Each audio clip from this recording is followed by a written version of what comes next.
Bueno, Haroldo José Payares Benítez, de los personajes sin fecha de vencimiento en Cartagena durante mucho tiempo. Un tema que le es connatural, la política. Ha sido usted un político innato sin que haya tenido una participación electoral, pues bueno, muy activa, que digamos. ¿Desde cuándo le nace la vena política? Esa innata que usted ha tenido, que le ha permitido meterse con los personajes que han liderado los grandes procesos en este país.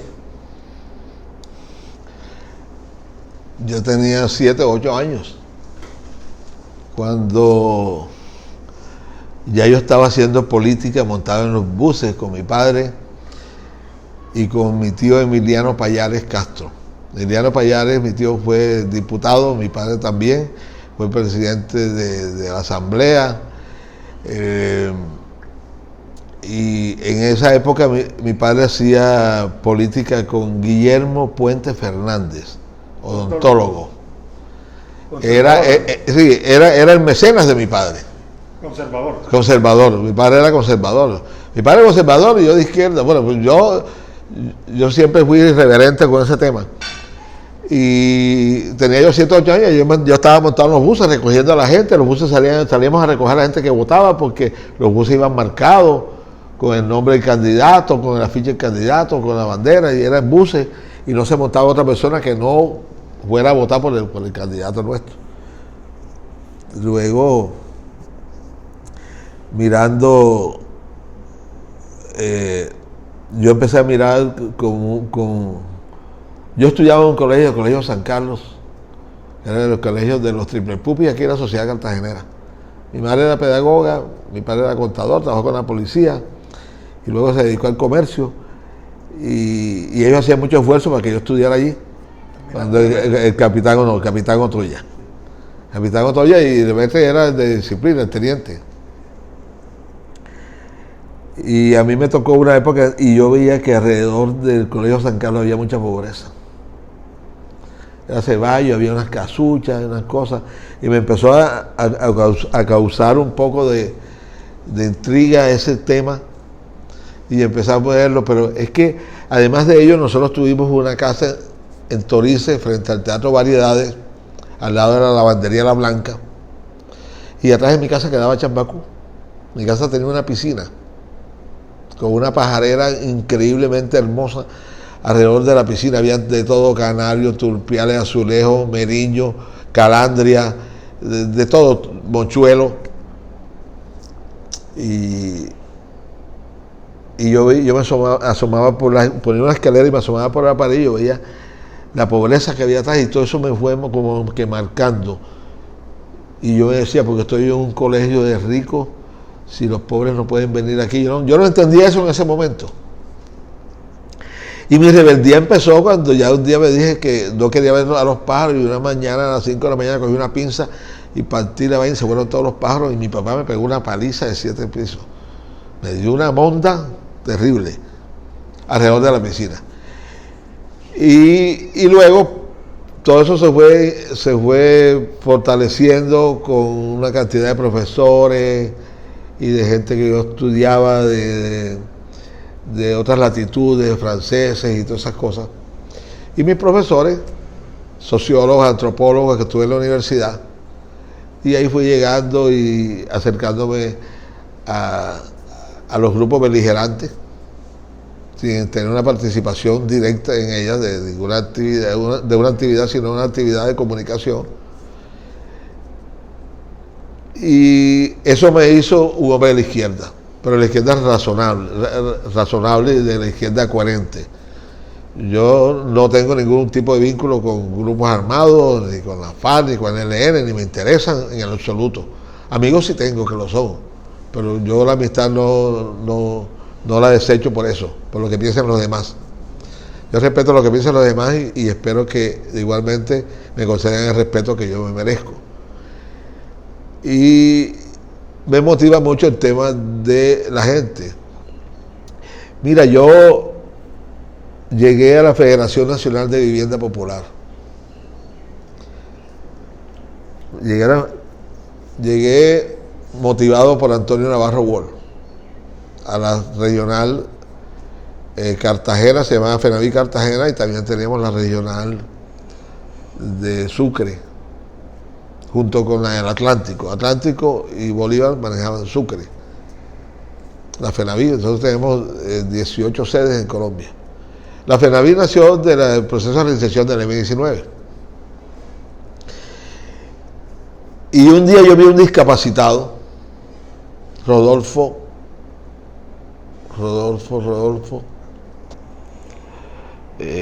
bueno, ahora no recuerdo, saliendo de la gobernación de Bolívar. Y me dijo que él no tenía casa, que no vivía. Vamos a hacer un proyecto, y ahí me monté a recoger y organizar a los discapacitados en Cartagena. Organizamos 46 organizaciones populares de vivienda. Organizamos Huellas Alberto Uribe, Hechos y Derechos Mandela 2010, Mujeres en Acción de Manzanillo en Mar. Bueno, eran 40 y pico, y aquí sintieron pisada ni más grande. Nosotros no descansábamos ni sábado ni domingo, todos los días éramos trabajando. Y presentamos ante el ministerio la postulación de 500 familias, de las cuales sacamos 287, récord en Cartagena en toda su historia, para vivienda de interés, y montamos el proyecto Huellas Alberto Uribe.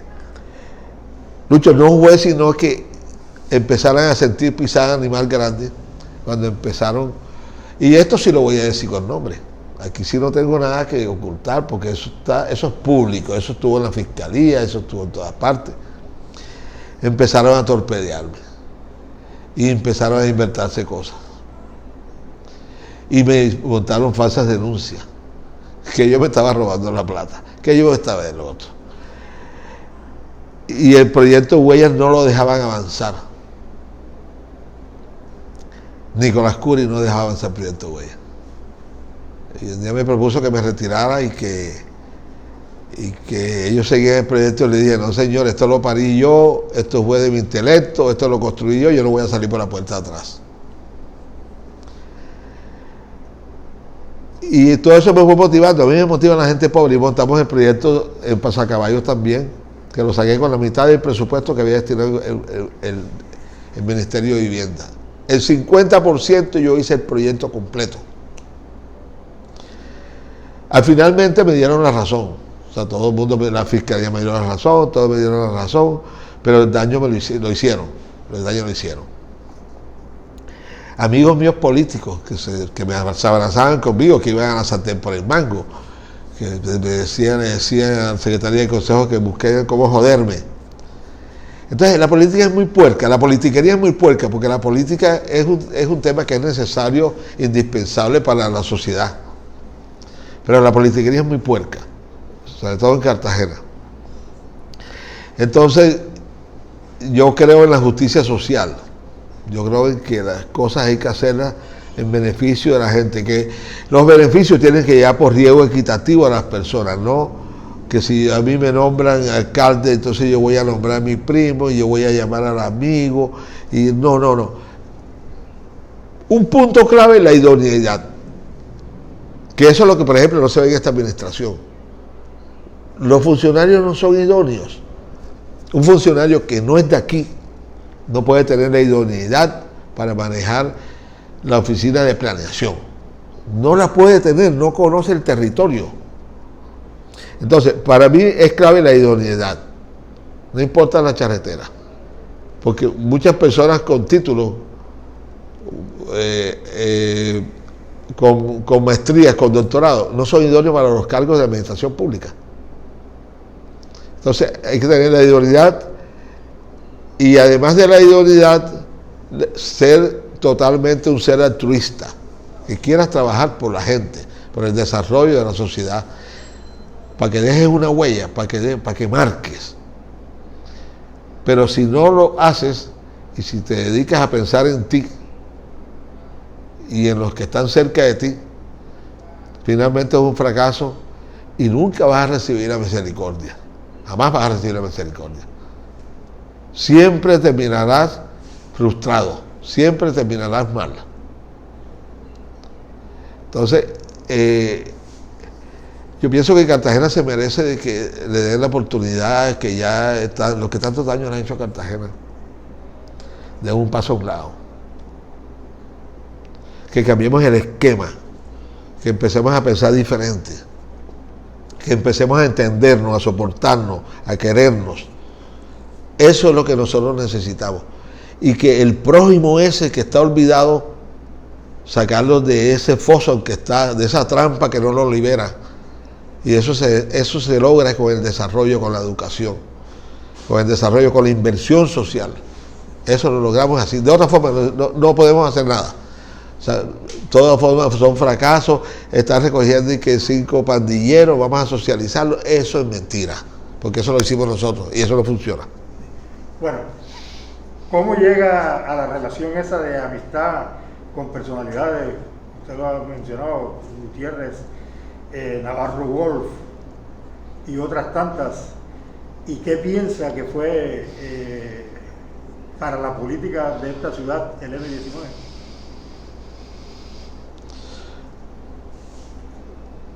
Voy a responderte de atrás para adelante. Sí. El M-19 fue un referente de cómo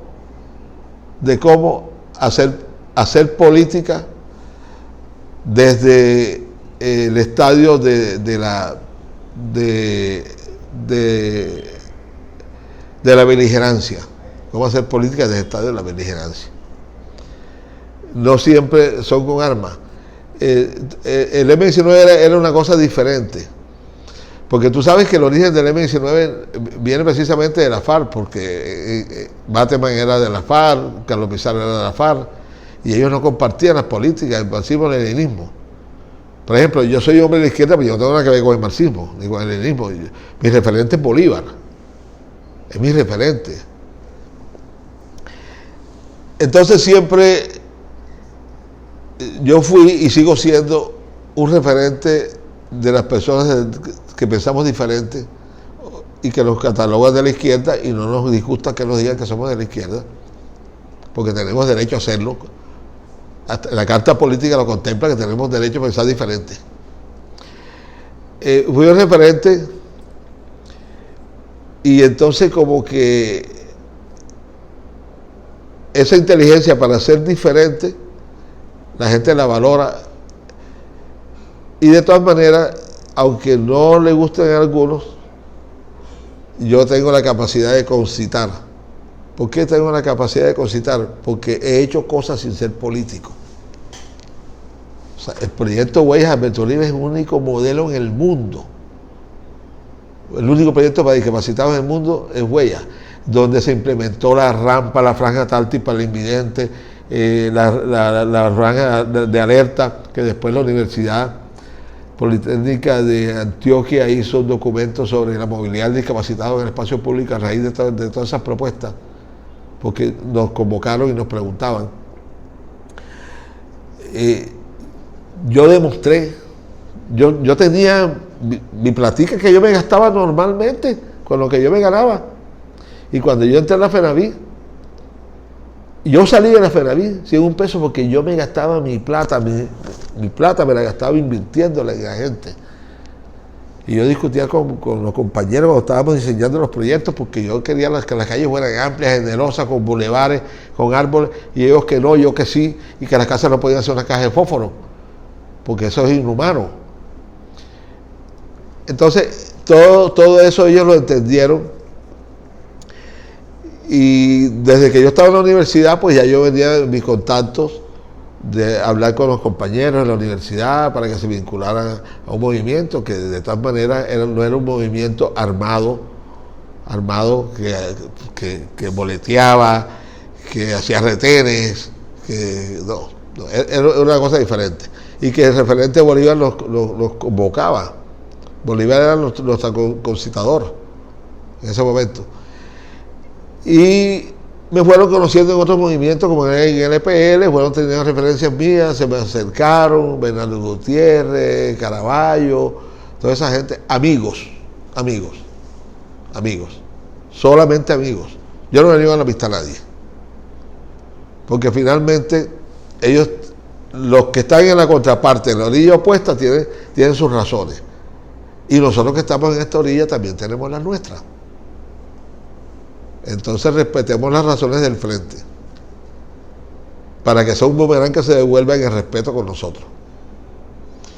Entonces yo pienso de esa forma. Ahora, si tú miras lo que dicen los idearios de los partidos, lee lo que dice el ideario del Partido Conservador, Liberal, Cambio Radical, y luego lee lo que dice el Polo Democrático, el Partido Verde y todos los partidos de izquierda, y dicen exactamente lo mismo. Todos propenden por la redistribución equitativa de los bienes y para bienes del Estado, para que le lleguen por riesgo equitativo a la gente, en salud, en educación. Nadie dice nada diferente, porque que diga algo diferente lo votan por él. Es como todos los candidatos, todos los candidatos tienen un discurso de izquierda cuando están en campaña electoral, todos.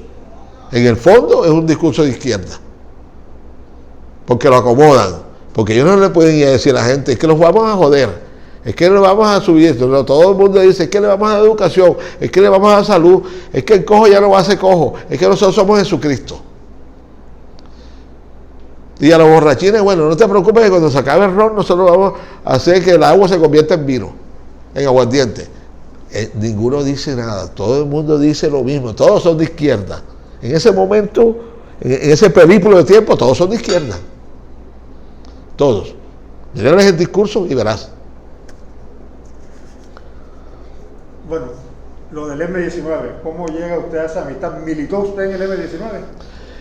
No, yo militante del M-19 como tal. O sea, antes de... Como tal, yo era un amigo de Gustavo, de Marco Chalita, de Vera Grave, de Antonio Navarro, de Carlos Alonso Lucio, bastante amigo de él en su momento, y terminó con Uribe, y está Rosemel Pavón con Uribe, y está el otro con Uribe, y un poco salieron para Uribe, porque no estaban estructurados. Eber Bustamante, por ejemplo, no estaban estructurados, que fue gobernador, creo que fue gobernador. Y teníamos una participación, pero no militante.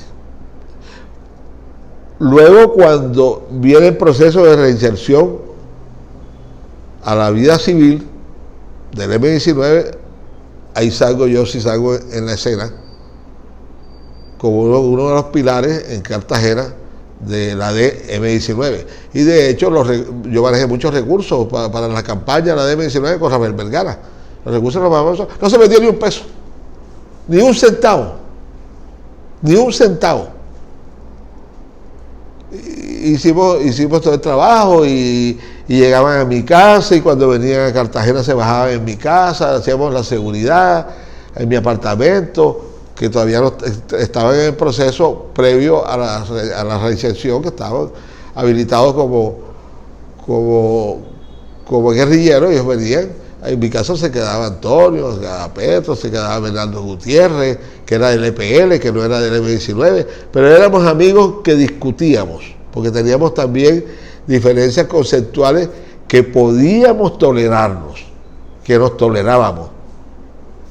Entonces, esa fue la relación. Y luego, pues yo fui uno de los fundadores de la ADM-19 en Cartagena, y también del Polo Democrático en Cartagena, aunque el secretario de gobierno de DAO, que tuvo diferencias conmigo, porque él viene del sector de Moir, diga que yo no era del Polo Democrático, cuando fui el único fundador del Polo en Cali junto con Antonio Navarro, cartagenero. Entonces, yo no me gusta que me encasillen, que si tú fuiste esto y otro. No, el hombre tiene una concepción ideológica, que es la válida. No es el nombre, porque el M-19 era un movimiento, la FARC es un movimiento, pero quienes conforman a la FARC es la gente. La FARC sin la gente no es nadie. El M-19 sin ninguno de los miembros es nada. Entonces, lo importante es la concepción ideológica que tienen las personas. Y en este caso yo me considero una persona conciliadora, de la izquierda conciliadora. pero que no negocia con la justicia social, con la injusticia social. No negocio. Para mí la justicia social es clave, innegociable. Debe ser impoluta. No puede agredir, no debe ser agredida. Y en ese orden de ideas, yo pienso que ya es hora de que este país tenga un cambio. Oye, si no ha funcionado durante tantos años, ¿por qué no le damos un cambio como lo ha hecho Chile, como lo ha hecho Argentina, como lo ha hecho Uruguay, como lo ha hecho Ecuador, como lo ha hecho... Es que el país más retardatario que tiene Latinoamérica es el nuestro. Un país insolente, retardatario, aquí todo el mundo está lleno de odio. No. Y todos esos países le ha ido bien. Y esos países eligen hoy un presidente de la izquierda y no le funcionó en la economía y el año sigue, en las próximas elecciones eligen otro de la derecha y van cambiando. Y eso dinamiza, eso oxigena, eso mejora, eso permite de que hoy estuve yo participando, mañana lo vas a estar tú, pasado retomo yo y luego otra vez regresas tú. Entonces todo el mundo está como que contento, no hay un desespero en un lapso de tiempo infinito que te diga voy a estar sometido. No. Bueno, su amistad con los cubanos, su predilección por ese hermoso país caribeño. Sí, viene de muchos años. ¿Cómo nace? ¿Cómo se ha desarrollado? ¿Cómo se mantiene? De muchos años atrás. Yo tengo familia, mi padre en Cuba, pero precisamente el apellido Payares viene de Cuba y tiene origen catalán porque es Payarés, no es Payares. El origen catalán entró por Cuba y luego entró por La Guajira. Desde muy niño, no tan niño, adolescente, ya yo empezaba a leer y a mirar las diferencias que había entre unos y otros y a entender cuál era la situación de los judíos con Hitler y todas esas cosas. Y me leí el manifiesto comunista como 5 veces, 7 veces y nunca lo entendí. Dije, yo no puedo ser comunista. Porque yo no soy comunista, yo soy socialista. Comunismo es otra cosa, la gente confunde el socialismo con el comunismo. De hecho, los países más desarrollados del mundo socialmente son socialistas.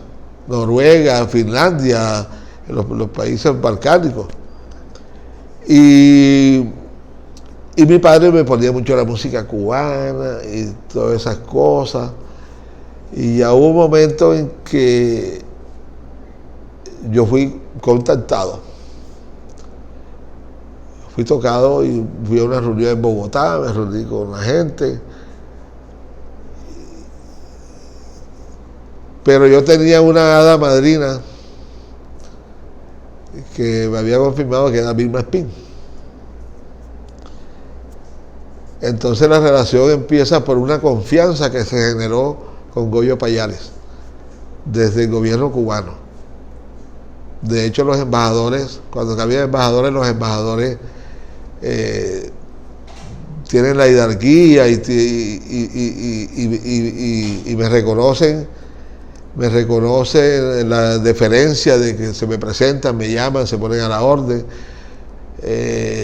Yo tengo una fundación que es la Fundación Amigos de Cuba, del cual he sido presidente toda la vida, como lo buen Fidel Castro, presidente de Cuba. Yo soy presidente de la Fundación Amigos de Cuba. Vitalicio, nadie me reclama nada. Yo tengo los grupos, llevo gente, ayudo a gente de Colombia, he llevado enfermos, con Gabo hicimos muchas labores buenas con personas enfermas en Colombia, que las ayudamos, los dos las ayudamos a ir a Cuba a curarse. Y bueno, y a mí me gusta Cuba. A mí me gusta Cuba. Tienen cosas buenas, muy buenas, tienen otras cosas por mejorar, tienen otras cosas por recapitular. Y de esas cosas buenas, ojalá nosotros tuviéramos aunque sea una, de las cosas buenas de ellos, una. Ellos son muy buenos en educación, ellos son muy buenos en salud, ya tienen 2 vacunas en fase 3, la Abadía y de otra vacuna, no sé qué cosa, 2 en fase 3. Por vacunar a 11.500.000 habitantes que tiene la isla de Cuba. Son de los mejores del mundo en el deporte, los mejores del mundo en el ámbito de Latinoamérica, compiten, son sanos, tienen buena música,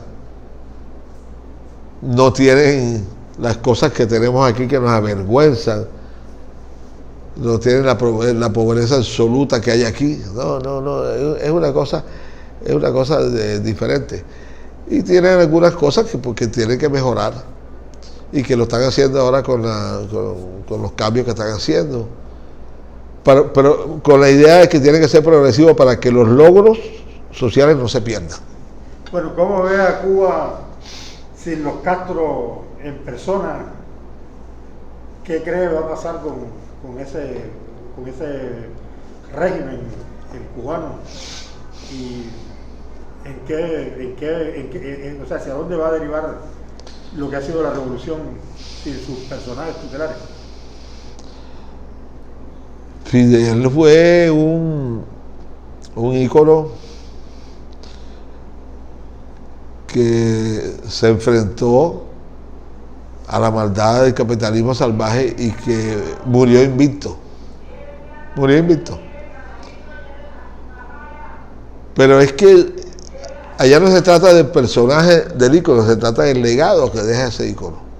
Sí, a eso nos referimos. Sí, y ese legado lo dejó, y ese legado lo asumió Raúl, que era mucho más radical que él. Sin embargo, con Raúl se están dando los cambios. Allá en Cuba hay elecciones y hay un nuevo presidente. Y también con una diferencia como aquí. Aquí asumimos, por ejemplo, temas electorales que vienen de sistemas monárquicos, que aquí los asumimos, como la lista esa preferencial que se da para las elecciones. Eso es monárquico, eso es un estado monárquico, y aquí lo asumimos nosotros. Es que nosotros nos inventamos qué vamos a inventarnos. Solo somos capaces de inventarnos qué es lo que nos vamos a inventar. Entonces, ¿qué es lo que es importante? Que la economía, que es una de las deficiencias de Cuba, no crece en la medida y en la velocidad que ellos requieren. Pero tienen un paliativo, tienen un bálsamo, que es que temas sociales como la educación, la salud, el deporte y eso, sí va mucho más avante que la punta del iceberg. Entonces, eso es importante.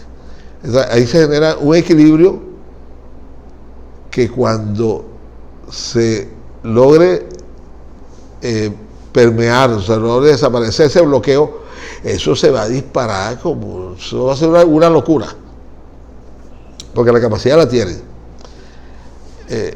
La honestidad la hay. Que hay corrupción, seguramente hay alguna corrupción en los grandes estamentos, debe haberla.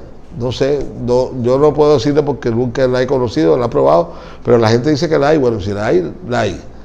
Pero no la hay en la manera exacerbada como la hay aquí. Descarada, impune, porque además es impune. Aquí la corrupción es impune.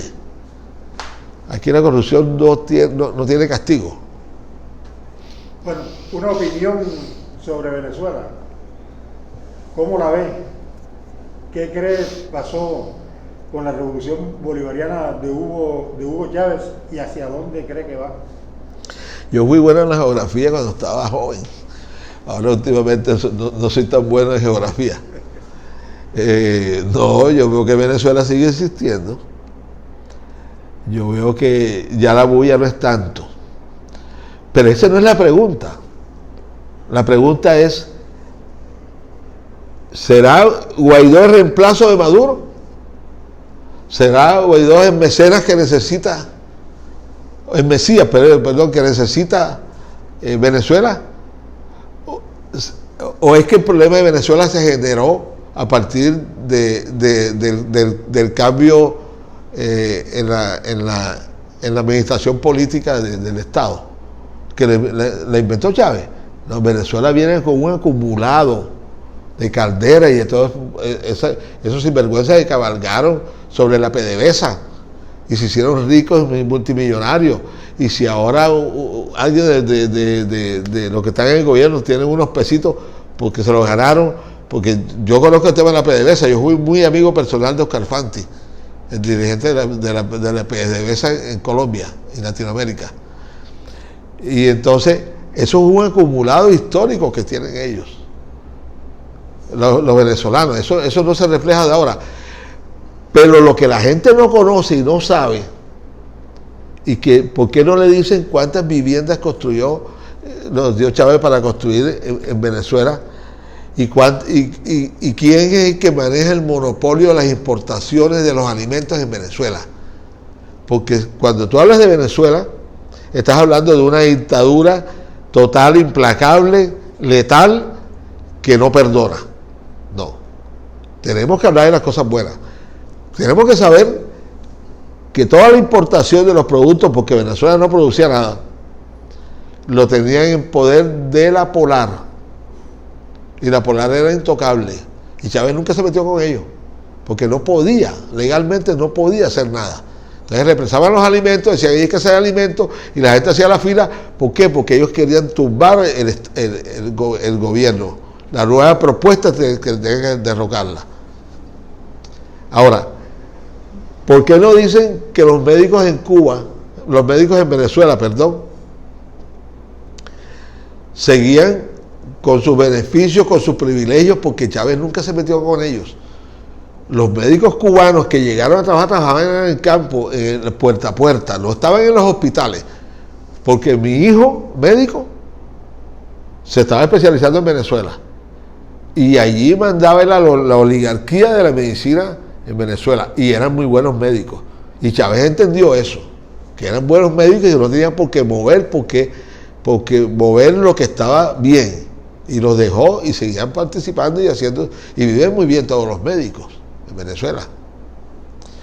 Entonces yo creo que, y también hay que preguntarle, bueno, ¿y qué está sucediendo ahora? Ya se acabó la bulla. Ya se acabó la bulla. ¿Tú crees que Estados Unidos va a invadir Venezuela? Si la gasolina que usa Estados Unidos para los automotores y para todo es la gasolina, es del petróleo que importan de Venezuela. El resto del petróleo que ellos le ponen precio en el resto del mundo, el de Irak, el de Irán, el de Arabia Saudita, todo eso va a almacenamiento. Y ellos no son tan estúpidos de meterse en Venezuela en una guerra cuando Venezuela tiene todos los pozos listos para volarlos, porque se les acaba la economía a los Estados Unidos. Se les va al suelo la economía de los Estados Unidos. Entonces, yo pienso que estamos en un proceso, todos los procesos generan discusión, todos los procesos generan diferencias, mientras se van acomodando, pero fíjate que ya no hay tanta bulla sobre Venezuela, no hay tanta bulla. Ahora, sucede el mismo caso de los colombianos, cuando yo estaba joven, que te contaba al principio de esta charla, que yo le vendía whisky a los venezolanos porque el turismo era venezolano, los que venían aquí no venían españoles ni venían gringos, eran venezolanos los que venían aquí a gastarse los bolívares, porque eran 7, 10, 12 pesos colombianos por un bolívar, entonces ellos venían aquí a cabalgar. Cuando yo te contaba eso, porque es el mismo caso que están haciendo los venezolanos ahora. Se están viniendo a Colombia porque el bolívar se le devaluó y entonces para ellos es más rentable. Pero, ¿por qué no se quedaron allá luchando? Y vienen aquí a despotricar del gobierno. No, si usted está convencido de que su país no está en la ruta de lo justo y de lo bueno, quédese y dé la pelea y móntese el fusil. Pero no, se vienen para Colombia. Pero no vienen para Colombia por esa razón, vienen para Colombia porque el billete. ¿Es Nicolás Maduro un buen intérprete y sucesor de la revolución de Hugo Chávez? Es que la revolución de Maduro fue recomendado por Chávez, cuando Chávez sabía que ya lo habían matado, porque él sabía que lo habían matado antes de morirse. Maduro fue puesto por Chávez, pero es que no es Maduro. Ellos tienen un poliburó, una organización como los cubanos. Entonces están los otros funcionarios miembros del partido bolivariano. Es una estructura que está en las barriadas, en las ciudades, en la provincia, en las universidades. Ahora la pregunta es esta. Si Venezuela tiene, es que yo siempre tengo que estar nombrando a Cuba, yo amo Cuba. Si Venezuela tiene tantos venezolanos, tiene casi 50 millones, 60 millones de venezolanos, ¿cuántos han salido de Cuba? ¿Y por qué el resto se ha quedado? ¿Por qué el resto no se ha ido? Si nadie les pide que se vayan. Entonces son casos, los que se estaban comiendo las maduras antes, ahora se están comiendo las verdes. Ya le tocaron las vacas flacas. Ahora las vacas gordas le tocan a nosotros. Pero yo sinceramente me quiero declarar, digamos, impedidos para darle la razón a uno u otro. Cada uno tendrá sus razones. Pero si el proceso es para bien, el cambio es para bien, el cambio es para bien de la justicia social, yo soy proclive con el movimiento, con la revolución venezolana. ¿Algo más que anotar, Goyo? Bueno, no, de hecho, agradecerte a ti esta diferencia que has tenido conmigo, y también acá con nuestra sede, la Bodeguita del Medio, que espero que ahora que abramos, yo creo que va a ser como a finales de mayo, por lo que veo que la pandemia está muy fuerte, porque nos visites para que veas el ambiente que hay, la música en vivo, la buena comida. Es un ambiente muy familiar, muy dentro de lo que es la cofradía, lo mismo que se ve en todos los establecimientos que en los que yo he participado, la Sartén por el Mango, la Vistola, la Bodeguita del Medio, lo mismo, con la diferencia que venimos a cumplir un reto. Nos propusimos una cosa: somos los gestores de la economía naranja, nos vamos para Carapote. Vamos a demostrar que nosotros vamos a abrir los espacios para generar una dinámica económica en Carapote. Y lo estábamos logrando, se metió la pandemia y eso nos ha tenido un poquito parado. Como ven, no estamos funcionando en este momento. Primeramente por respeto a la gente, porque nosotros no podemos ser promotores de que haya del desorden de la gente, de la insurrección de la gente, del ciudadano insurrecto. Entonces pensamos que es mejor quedarnos quietos y manejar un poco el tema de la arquitectura que estamos manejando en la empresa, pero estamos listos para abrir y ofrecer los servicios a todos los cartageneros, los turistas, porque en Semana Santa tuvimos más de 200 llamadas de turistas en Cartagena, llamándoles diciendo cuál era la nueva dirección. Entonces le apostamos a venirnos a Canapote, y de aquí en Canapote vamos a salir adelante, porque somos los propietarios de la economía naranja, somos los mejores y somos los más atentos y los más amables. Muchas gracias.